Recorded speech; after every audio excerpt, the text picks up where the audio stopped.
In front of me is HUAWEI MatePad 11.5 PaperMatte, and today I would like to show you where you can locate all text correction options of both Celia and Microsoft keyboards.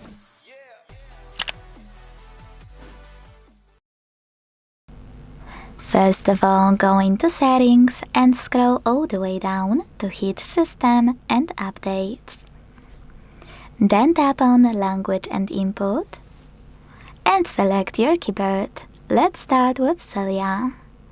Hit Input here and manage all of those options however you want to, thanks to those switches next to chosen features. If you are using Microsoft, click on it here, select Typing and manage all of those the same way. Thanks so much for watching. If you enjoyed this video, leave a like, comment and subscribe. Bye!